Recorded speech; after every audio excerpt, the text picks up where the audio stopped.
Hola, buenas noches. Good evening. My name is Abelardo de la Peña Jr. I'm the Director of Marketing and Communications with La Plaza de Cultura y Artes, welcoming you to tonight's En Casa con la Plaza. It's our virtual programming, almost 2 years in. Yes, about 280 plus episodes, but today is a special one. At La Plaza de Cultura y Artes, let me give you an update. We are open this weekend on Saturday and Sunday from 10 to 5, and then during the week from 12 to 5. We will be closed on Monday because in honor of Cesar Chavez, the state holiday. If you're on Zoom, please, we have the chat feature there. Let us know who you are. Just check in. We want to know who's out there. Those of you who are on Facebook as well, please use the comment section to let us know where you're at, who you are. It's fun to know and do some shout outs as we go along. At La Plaza, we have all of our galleries open. Our permanent galleries, our permanent exhibitions, including LA Starts Here, Calle Principal, and our temporary exhibitions, Patriotism and Conflict, Fighting for Country y Comunidad, and opening just this last weekend, LA Memo, Chicana Arts from 1972 to 1989. An incredible exhibition that I know you're going to enjoy. We had a reception last Friday night, just a week ago. It was historic with a lot of the Chicano artists that you've come to know and love because of their work. Patsy Valdez, Frank Romero, Wayne Healy, David Boteo, and more. So please come on down. It's a fabulous exhibit. You're really going to like it. Our other exhibition, Maíz, Past, Present, and Future, is taking place at our newest undertaking, La Plaza Cocina, our museum and teaching kitchen dedicated to Mexican cuisine. It's open Monday through Friday, 12 to 5. It'll be closed this next Monday, but it's open usually Monday through Friday, 12 to 5. Big grand opening coming up April 10th, Sunday, April 10th from 12 to 4 with some fabulous chefs, Chef Ramiro, Chef Jaime, Jocelyn Ramirez doing some food demos, some food tastings, and other incredible stuff. Like I said, we are going to be closed Cesar Chavez Day this Monday, but last Sunday we had our first family day of the year, the Cesar Chavez Family Day. Have another one coming up on April the 24th in honor of Dia de los Niños. Just right now, let me say thank you for joining us, Laura Valdez from Whittier, California, Albino Garcia, and Lorenzo Herrera in the casa. And then over here on Facebook, we have Chris Morales checking in from SoCal. Thank you for joining us. And checking in from, I don't know where, maybe West Hollywood or someplace. Please join us, Dan Guerrero. I am in West Hollywood. How did you know that? As long as I can keep that mortgage paid, I'm in WeHo. Right. How are you? Doing okay, Dan. How about yourself? I'm good. I'm a little tired. I got in from New York last night, and so I'm still on New York time. So I woke up at 5 a.m. That's why I look like this. Well, tell us about it. What were you doing in New York? Well, actually, the whole thing is kind of a funny story. Well, it's not funny, but it's interesting. I have long wanted to tap into the Latino community in New York on Broadway. Of course, they do film and TV there as well, but it's Broadway and the stage that when you think of New York. And I long wanted to tap into that community. And so I did talk to a friend of mine, Danny Bolero, and I said, do the show. So the good news is he said, yeah, I'd love to. And then I was going to say the bad news, but not bad news. He's in a Broadway show right now. So that was good for him, not good for me, because he couldn't be, with us at 7 o'clock. And as a matter of fact, what is this, like 10 o'clock in New York? So this is probably what he's doing right now. We have a video of Danny. There he is, like that.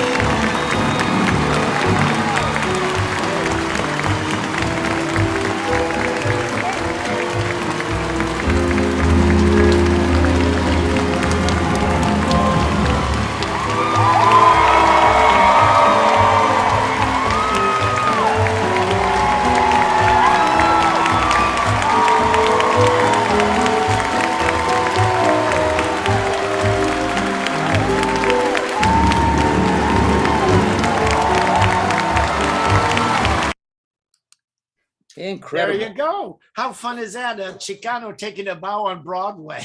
That That's is awesome. That is that's pretty pretty good. cool. Well, And you have a little history on Broadway, don't you, Dan?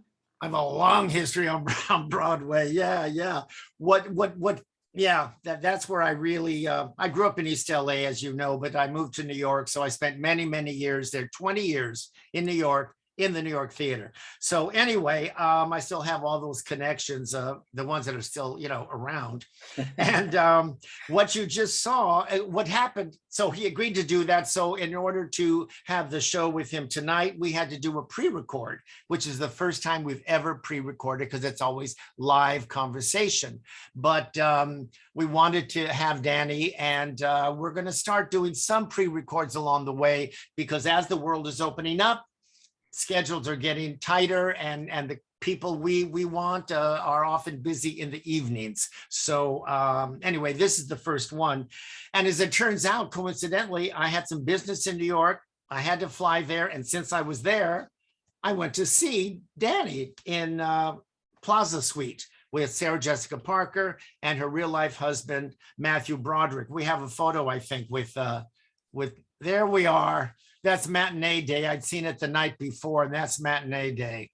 So this will be fun. This will be fun. So now, unfortunately, we won't be able to do our usual Q&A because it's not live, pero you and I can talk about it afterward, and you might have a question, and if I can, I'll answer it for you, okay? All right, and I will. I have no doubt. Okay, so let's do this happy hour with Danny Bolero that we taped just a few days before I went to New York. And All right. toasting you, my friend. Salud, Dan. Okay. All right, so here we go. We're going to share the screen, and we're going to roll it. Danny Bolero, thank you Hi. for being here. How are you? I'm great. A toast to you taking a bow on Broadway. Thank you. I see you have a Plaza Suite cup. Oh, I do? commercial yeah, right. What a coincidence. Congratulations. How exciting. Tell me, we have a nice picture of the cast, a nice formal photo. There we go. That had to be a fun photo shoot. Now, this is a play. You do lots of musicals, but this is a play. You don't get to use your pipes. We're going to talk about that later. But tell me, I'm curious because your role, I want to hear about the auditions, but your role, I do not believe was originally a Latino. Were they specifically looking for a Latino for this role, or was everybody up for grabs and you got it? Actually, it was originally a Latino It on was? Broadway. Yeah, and then Really? he also played the same role in the movie, which I thought was pretty cool. Oh, that's rare. Yeah, very rare. Talk to Ethel Merman and Carol Channing and all those people.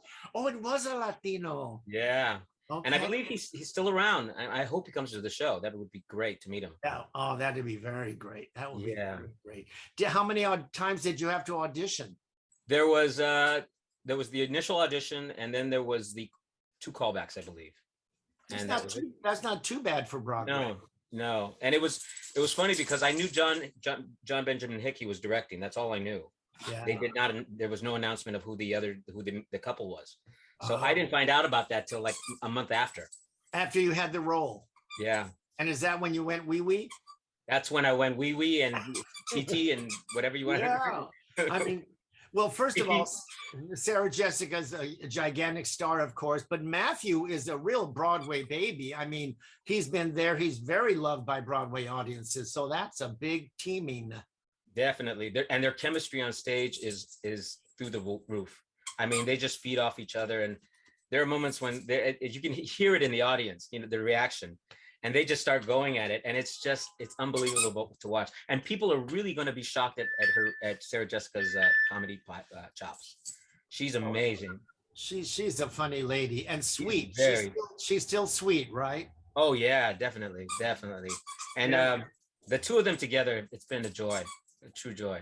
Is that your wife that we're seeing? This there? is Mozart. Mozart. Can we see the better end? Oh, look at that. So you have he was originally named Goya, because I used to name my dogs after like Frida and Diego, and he was named Goya. But every time I introduced him to people, they said, like the bean. I was like, no, not like the bean, like the painter, Goya. So I changed it to Mozart. That's funny. That's funny. Now, getting to that opening night, getting back to the stage, I should say, was not easy because the pandemic hit just as you were about to. Had you done any performances before the pandemic? Not here in New York. We played 3 weeks in Boston, sold out. We had our invited dress that night. It was I believe it was a Thursday. Yeah, it was a Thursday night. We had our preview on Friday, and we had started rehearsals, and at probably about 12 o'clock, we got a message we are to meet in the theater. So I'll sit down, and that's when they explained that all Broadway was closing down. Wow. And we at the time thought, oh, we'll be back in a few weeks, you know. And we left our stuff there because it was just, you know, it was just going to happen for a little while. And 2 years later, you know, here we are opening. Yeah. So it's been a journey. It's been truly a journey.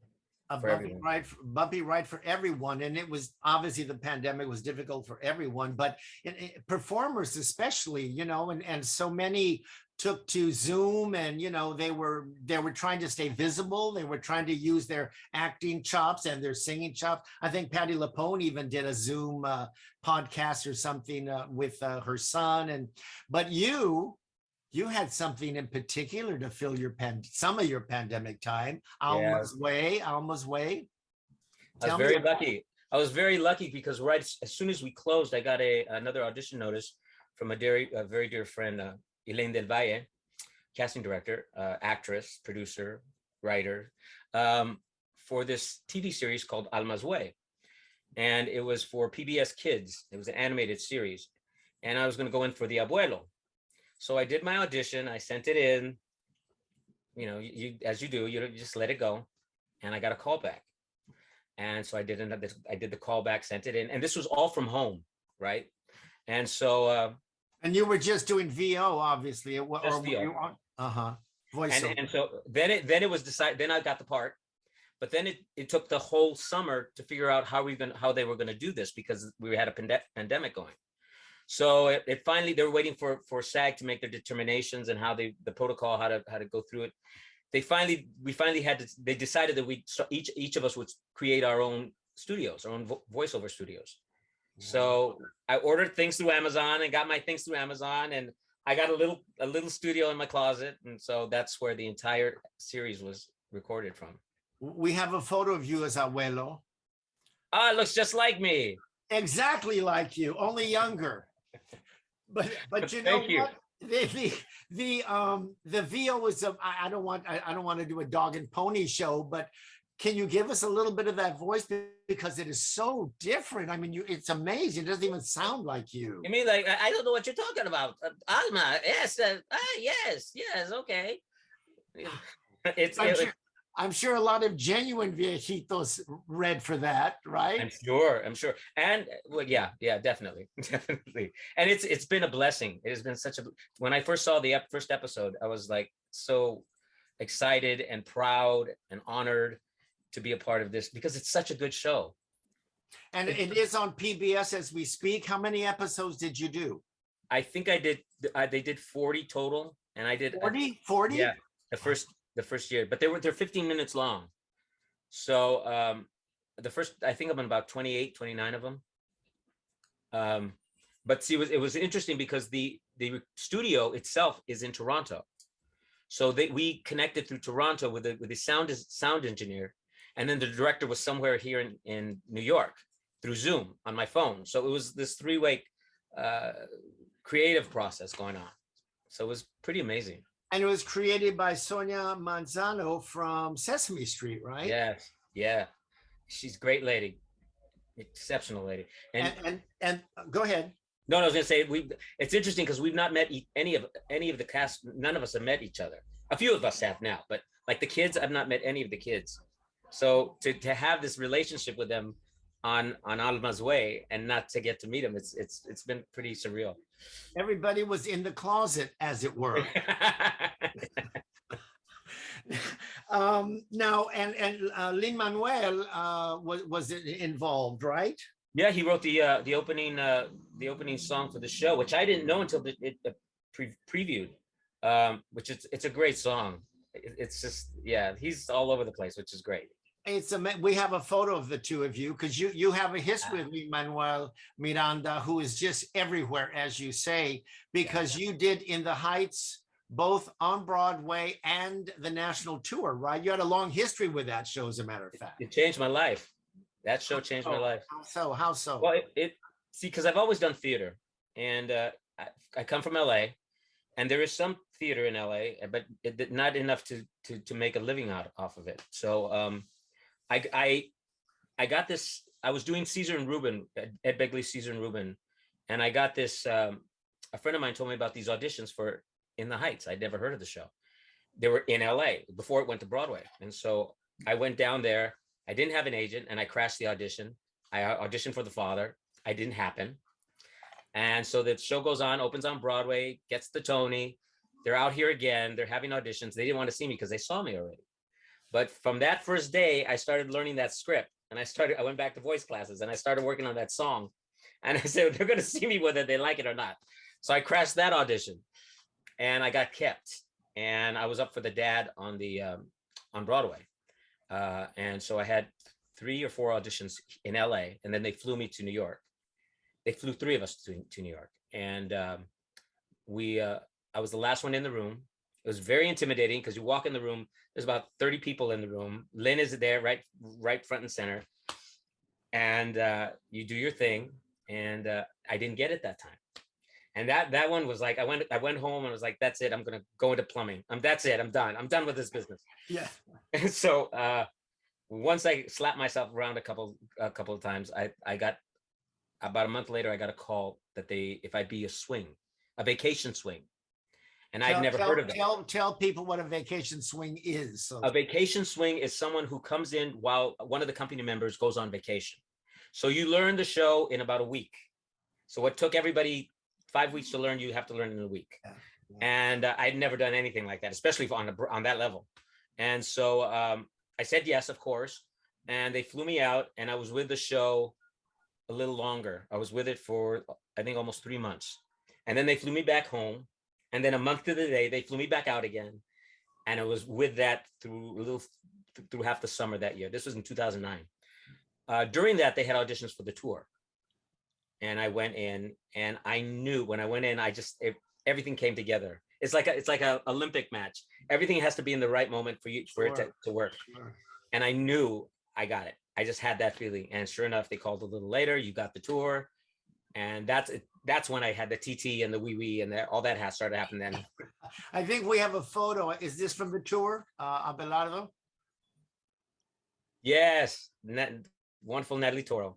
Wow. Yeah. That is fantastic. Yeah, and what's interesting, but you know what you said, how you prepared and how you learned the song, and you did. I was telling Abelardo, one of the many things I admire about you, don't get a big head, is that you really work at it. I mean, you work at it, and you go the extra mile, and even in terms of all the things that didn't exist before in terms of social media and creating your own projects. And we're going to talk about Cuban Pete later, but I admire that because, the days are long gone where you just wait for your agent to call you. Mm-hmm. Long gone. Yep. And it's very important, especially young people starting out, but they're smart. These young kids, they already know, but I do admire that about you. You mentioned, because you did a lot of work here in LA, you're right, it's difficult, but you still did La Posada Mágica South Coast Rep, and Caesar and Reuben you mentioned at NoHo, where you played Cesar Chavez. It's a kind of, I mean, it wasn't a true story, but it was about Reuben Salazar and right. Caesar. Ed Begley, as you said, and you did Evita at the La Mirada playing Che. Right. I got that drama log. Back then it was called drama log. Now it's LA. Now it's LA Stage. LA Stage, yeah. I used to write for drama log. I used to do a column. Really? Yes, for years I did a column for drama log, and I always scooted in Latinos. I did. By the way, that's New York. That's New York. You're hearing. Sorry. What? Can you hear it? Yeah. I'm right. That's New York out there. Are you on fire? Yeah. We have a short video of you doing Che because I want people to hear those pipes. Okay.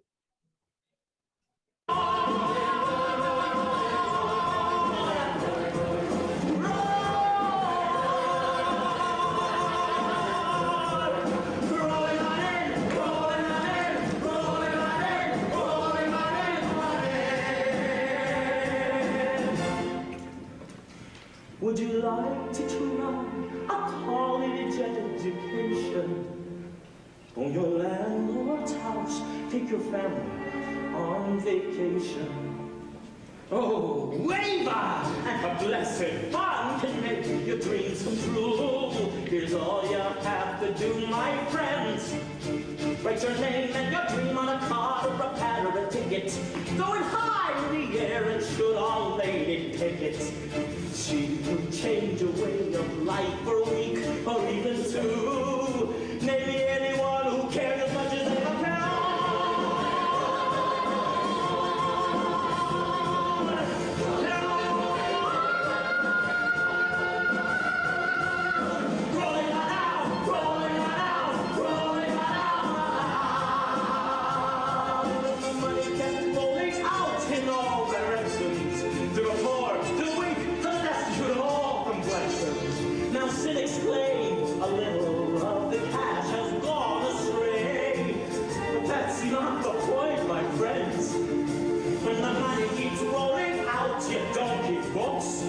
You can tell you're done well by the happy Guerrero looks.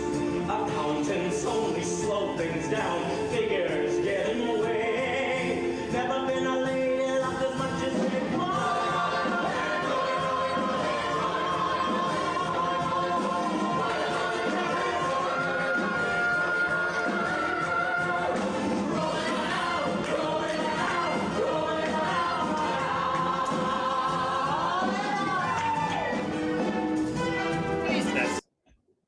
Wow, that was practically the whole show.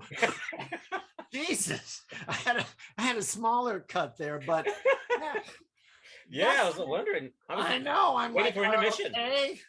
But it was worth it. It was, since I didn't get to see it live, but those pipes. Let's talk about those friggin' pipes. Now, Wow. you and you got them early. We're going to talk about that in a minute. But I mean, well, let's look at it. We have a picture of when you won out here, the Valley Choral thing. Oh yeah, yeah. Look at that, 1980, and voice solo, Daniel Saldivar, before you switched your name. But so when did you discover you had that voice? Well, I was 5 when that happened. Uh-huh. Yes. No, when I was a kid, I went to Catholic grammar school, and I loved singing back then. I had a very high voice, but I got teased a lot and bullied a lot for it. So I kind of kept it under wraps, but it existed. And when I got into high school, I did my first musical was My Fair Lady at an alternate school. And I was in the background, and I thought, I don't want to be back here. And the only way I could be up there was through voice. I had to prove my voice. So I begged my father, please, let me do some voice lessons. And he finally gave in, but I had to find the teacher. I had to find out what the price was. I had laid it all out for him, so he couldn't say no. And so I started studying with this lady in Highland Park. But then in high school, I joined the adult school, Alhambra Adult School, and they had a voice class. So my next student, the next oldest student to me was like 60. So it was me and all these 60-year-olds. And I used to take class with them. And one of the pianists from that class is the one that recommended me for the vocal scholarship. So it ended up, everything ends up like leading to something else somehow. Oh yeah, absolutely. Did you take acting lessons along the way, or did you always concentrate on the voice? At that time, I took a little bit in grammar school, but it was, for kids, It wasn't until I got out of high school that I started studying with Margot, the great Margot Albert.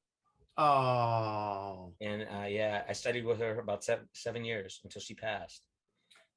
She was a great lady, and people don't even know who she is anymore. That is so sad to me that we don't know those that came before us, and what she did, La Plaza that she started, and she did so not La Plaza de Cultura y Artes, La Plaza de la Raza in Lincoln Park, which still is a wonderful, wonderful place mentoring young people, and Margot Albert.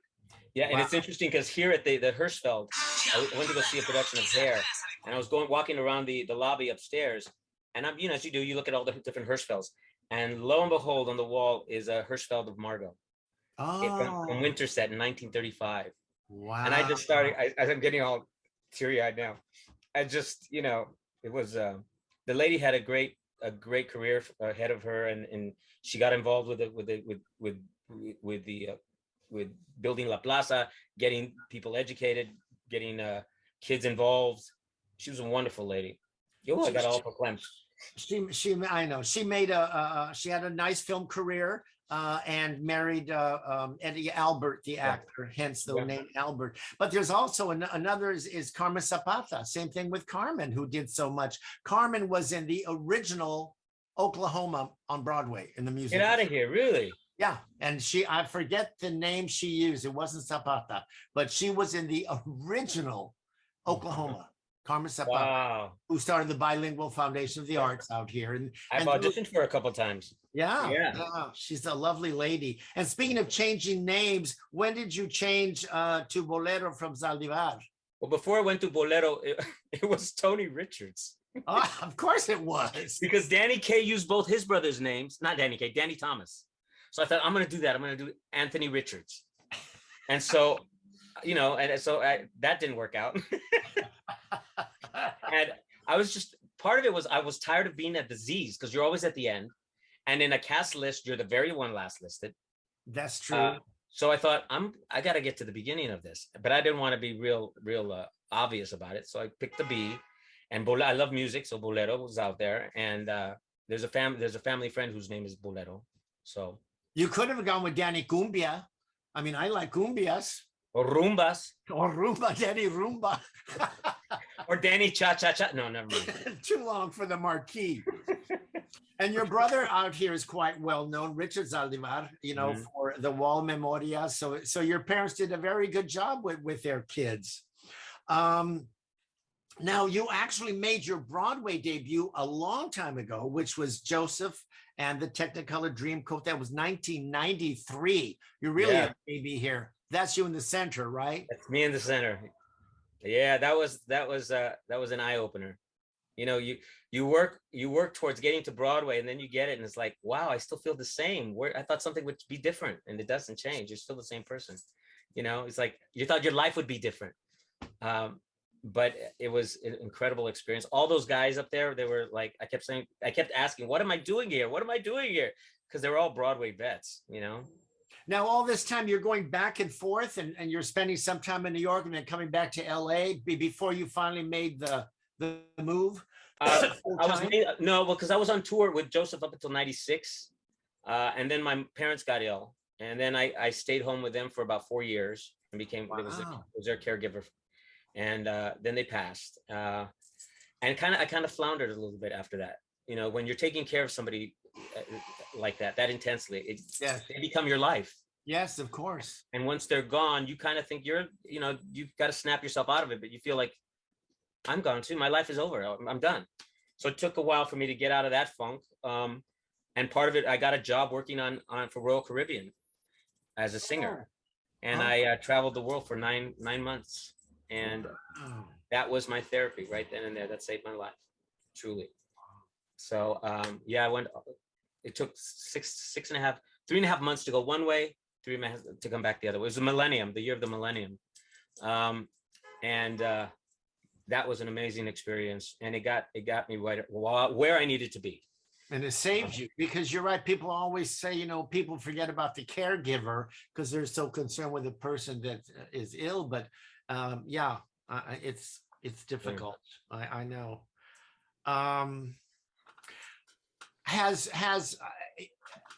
Out here, Latino Hollywood is very tight. Everybody knows each other and they see each other at auditions, and it's a very family affair. It really is, and those are those that have been, auditioning for 20, 30 years, and then there's the new crop. And so is Latino Broadway, and I should just say overall Latinos on the stage in New York, you must all have the same thing where you know each other, support each other, your family. Yeah, pretty much it's the same out here. There seems to be more and more younger people coming into the business. So it's you get older, you start to forget who's who. But there's a lot more. There's new projects being done as we speak. There's a show opening up, Americano. I don't know if you've heard of it. Mm-hmm. That's opening up soon in April, actually.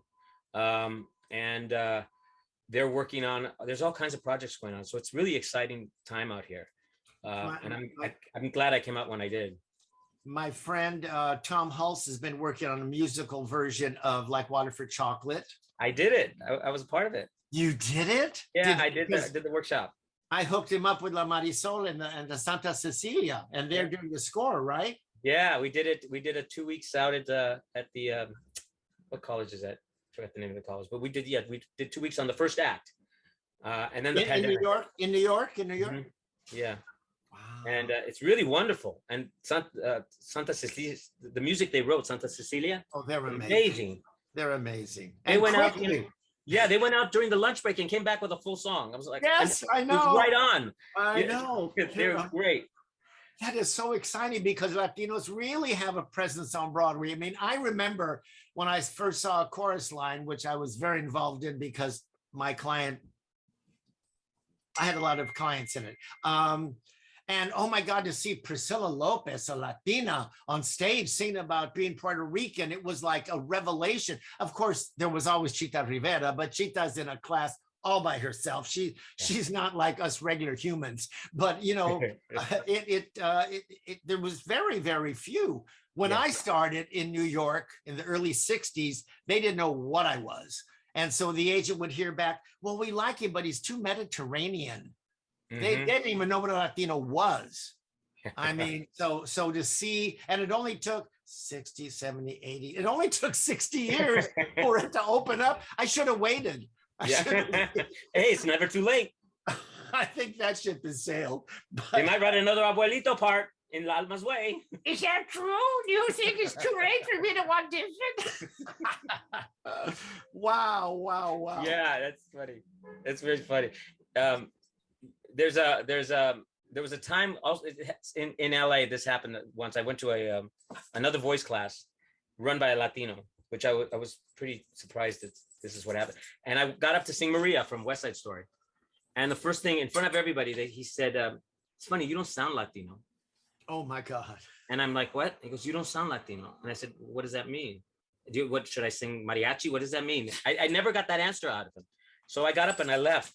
But there's that part of it too. That what is he? What he meant is that you didn't have an accent. That's what it meant. I guess he never answered that question, and because of that, I left the group. So there's the other side of that too. So,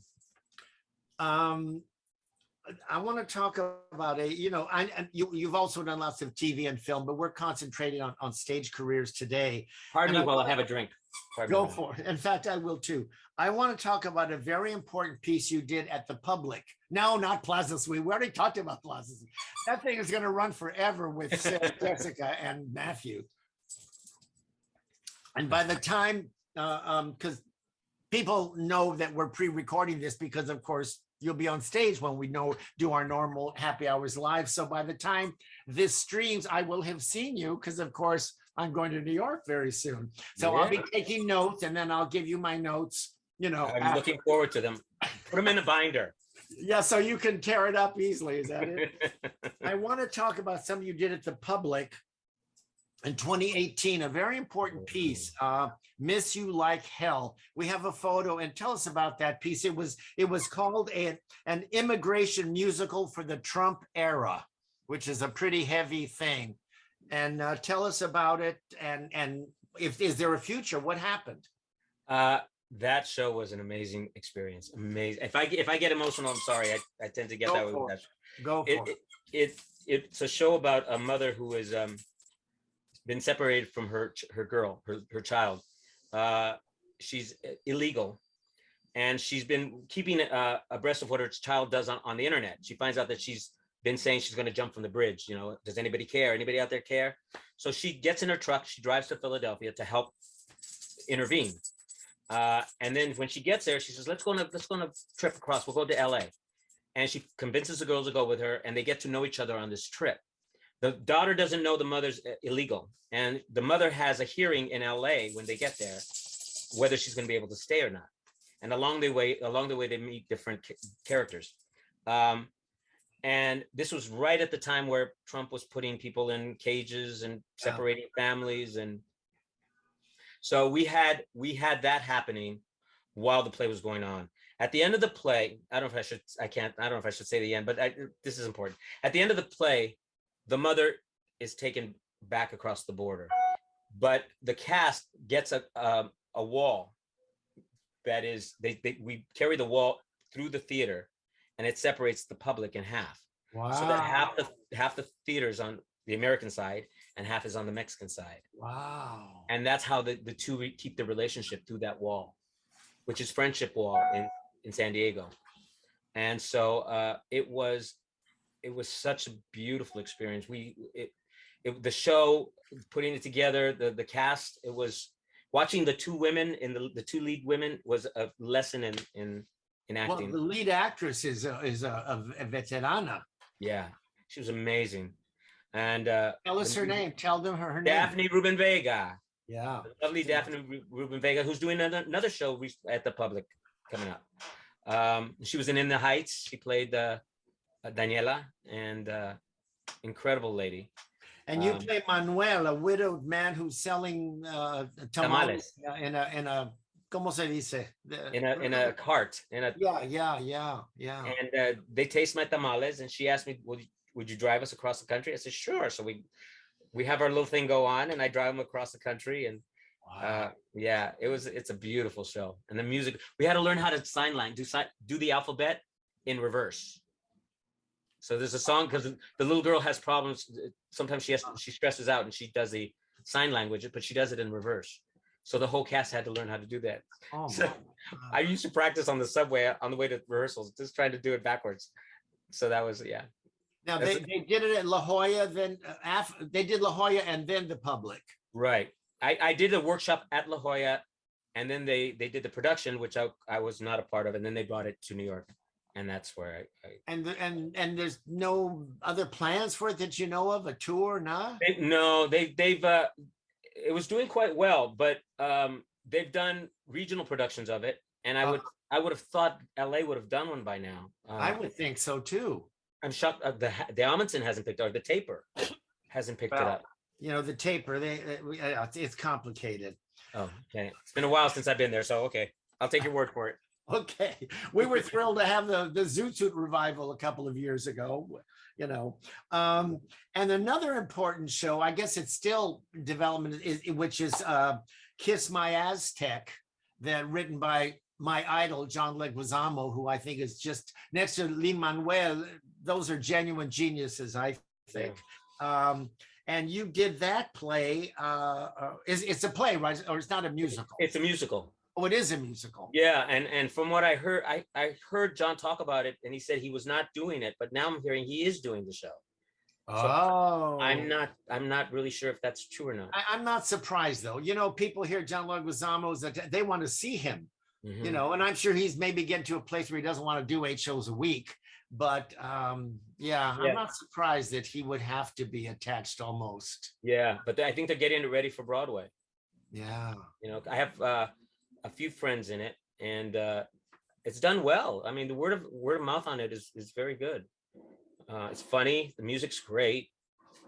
I didn't see the final production, but when I did the workshop, it was very funny. It was a lot of fun. He's something else. I saw what was it, the one for Latin for morons, whatever it was. I saw that as well.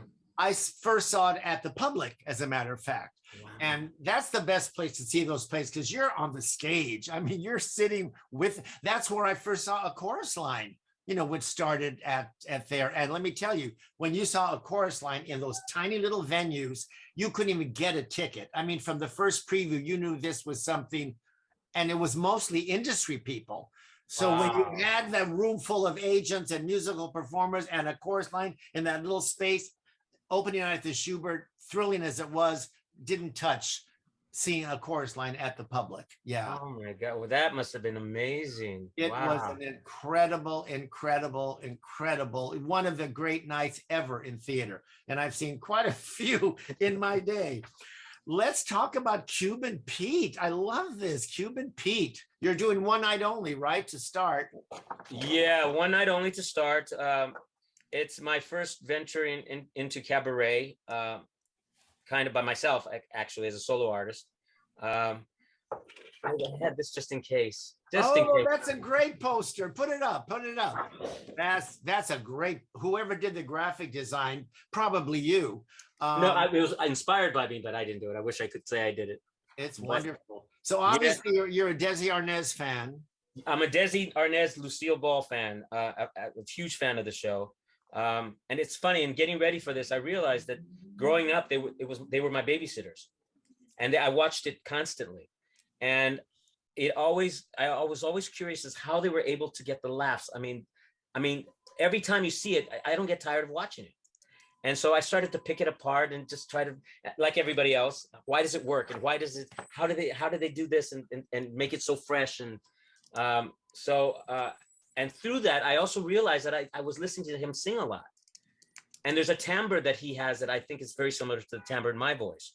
And I think sometimes you pick things up from just watching him over and over. And he was a kind of a hero of mine, because back then he was like the only Latino on television, Yes. And Except for Pepino in what was that show?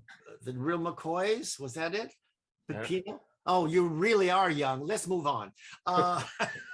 But the thing is that what we didn't realize when we were all watching I Love Lucy is what he was doing behind the scenes. I mean, he was running a studio. He had 20 other shows going. And to think that to be on stage being Lucy, break, yes, I'll buy RKO Studios. I mean, it's an amazing, he was an amazing.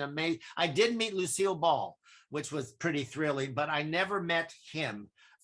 Which I'm very unhappy about. Did you read his book, right? I read his book. I read her book as well. Her new one they just found. Right. One of the things my brother gave me for my birthday one time was to go listen to Lucille Ball talk live at the Claremont colleges. Oh, and it was one of the best gifts ever. And Desi had just passed, and she was still quite moved by that. And she talked about her career, and it was thrilling. The two of them, what they did, and how they kept it going. But his behind the camera work. Oh, like yeah. you said, amazing. That's what's amazing. And now with that recent film, people get a little more of an idea, but he was a genius. And his book, which I have tattered, and here it is. Oh, you're seeing I'm wearing crummy black pants. Oh, who cares? This book. But you got the hard copy. Yeah. Oh, yeah. And it's all tattered and torn, and I've reread it several times.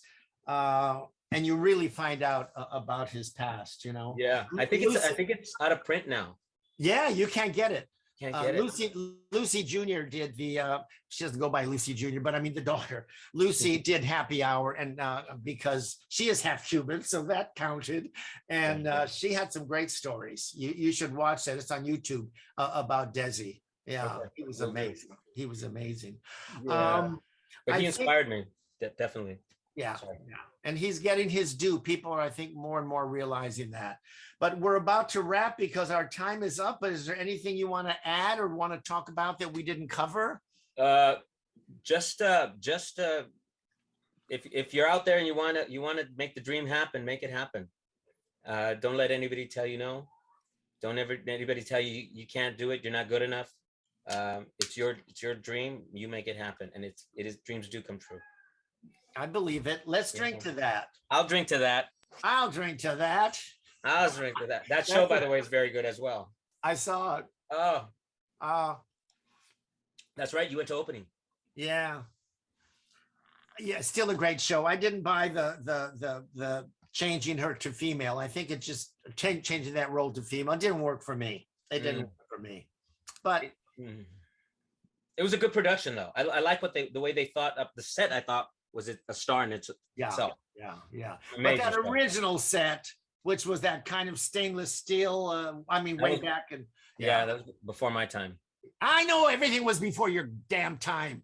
I'm going to start. I'm going to have to start. Well, I'm going to have to start. By the way, really quick, I also, because I know you because of the workshop they did on your father's music. Oh, that's right. Yeah, no, that was through the taper. That was through the taper. Rodriguez, bless her soul. And that's I have to say, I hadn't heard of it. I felt bad that I hadn't heard of it. But once I did, I was angry that I didn't, because his music is amazing. Yeah. People should know about what the body of work that he's created. We'll talk about that later, because I have an idea, but Okay. As a matter of fact, when I come, I'm going to bring you, because I did a documentary on him on PBS with my friend Nancy Los Santos, and I'll bring it for you. And it also has a CD with 20 of his original recordings. Oh, wow. Yeah, Yeah. that'd be I awesome. forgot all about that. You did those workshops. I think there were 3 of them. I think there were 3. The Lalo project. I did the Lalo project. It was called the Lalo project. Yeah. Oh, and how funny. it was amazing. I was like, and one of his songs I use all the time for auditions. So yeah, it opened up a whole new world of music to me. So thank you. And I'm going to bring that to you. Danny, I love you. Thank you so much for doing this. I can't wait to see you in a few days and see the show and la-di-da. And we'll have drinks afterwards. Yes, we will. All right. Thank you. You very much for having me. See you soon. Oh man, that was fun, Dan. I thought that was so good. No, really, because you're doing it and you're just doing it, and I thought he was very interesting. He's really a very interesting guy and very charming and charismatic. We did wind up in a Peruvian restaurant on 8th Avenue after the show, so we did have a drink following the show. Yeah, that's very interesting and different for us to be dealing with some East Coast people. We're going to be doing a few more of those. We're going to scatter a few Broadway things among the other jewels from the West Coast. Do you have any questions? No, we have some comments here. Rosie Dominguez says, "Hi everyone, Rosie and Espy here. Shout out to Danny, Lincoln Heights, and El Sereno in the house." And then here on Facebook, Patricia Reynolds, she says, "Thank you for this. I visit New York City as much as possible for the Broadway shows."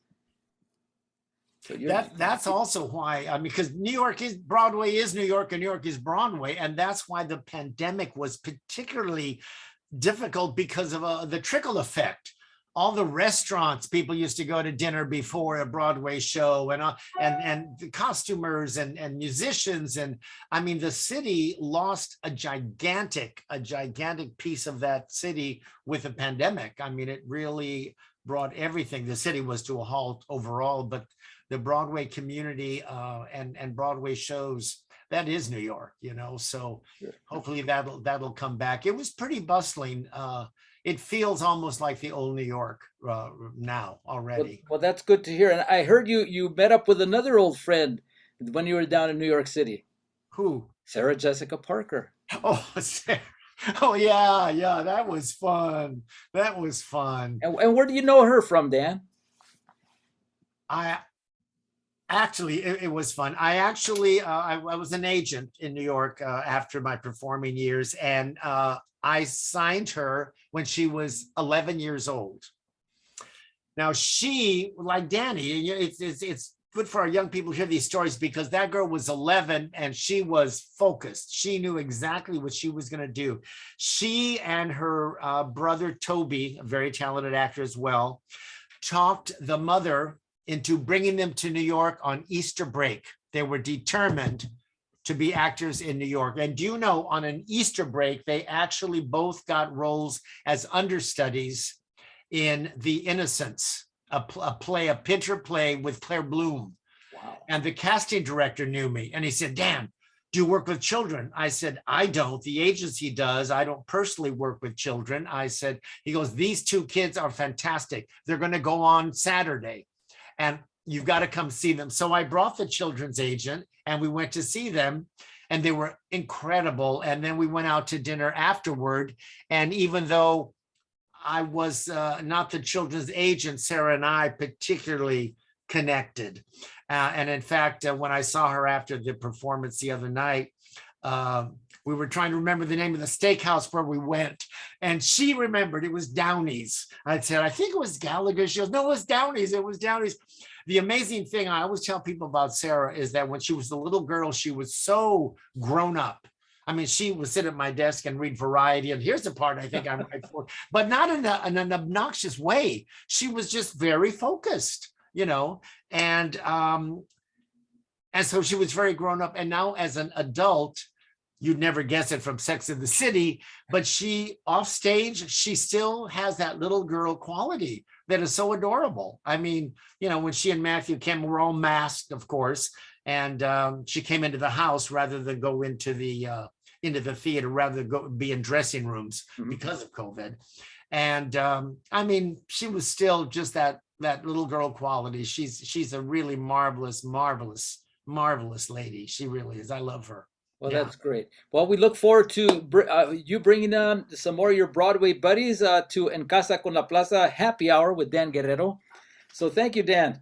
Thank you. I'll see you all next week or 2 weeks from now. And that's all I have to say. Thank you, Abelardo. You're welcome. Bye-bye. And thank you, Coco Corona from from New York City, tuning in tonight. Good. I said on the Facebook post, check your local listings. I didn't want them going in at 7 p.m. That's great. All right.